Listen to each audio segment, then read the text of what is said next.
Hi everyone, Garrett Verbakel here from Century 21 Heritage House in Kitchener. A big day today in the real estate world, especially in Ontario, as the provincial government has announced proposed measures that will affect how we buy and sell real estate in the province.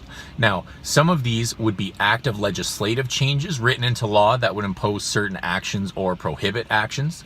Some would be permissive legislation, opening the door to certain practices if people or governments should choose to use them. And others are creating reporting and review apparatuses to help inform the government going forward on the state of the real estate market in Ontario. But let's break down some of these proposals. Number one, a 15% tax on non-residents purchasing property in the Greater Golden Horseshoe area, effectively the Niagara region to Kitchener-Waterloo to Peterborough. And this is commonly referred to as the foreign buyers tax. Number two, expanding of rent control measures that will apply to all private rental units in Ontario, including those built after 1991, which were previously exempt from these controls, as some tenants were seeing massive increases in rent they were unable to afford. Number three, updates to the Residential Tenancies Act to include a standard lease agreement, tighter restrictions on landlords evicting tenants for their own use, and a few other changes. Number four, legislation to allow Toronto and other municipalities to introduce a vacant home property tax to encourage owners to sell or rent out these properties. Some owners currently sit on vacant property until it appreciates in value and then sell it, even though it's suited to be used as a residence.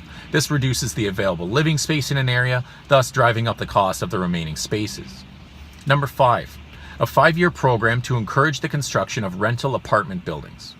Number six, an effort to understand and address practices that lead to tax avoidance and speculation in the real estate market.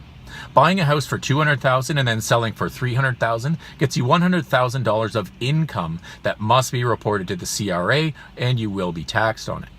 Number seven, a review of rules real estate agents like me are required to follow to ensure that you are fairly represented. A lot of this has to do with double lending and multiple representation, which was addressed in a CBC Marketplace story last fall. Number eight, better education for consumers to know their rights surrounding multiple representation.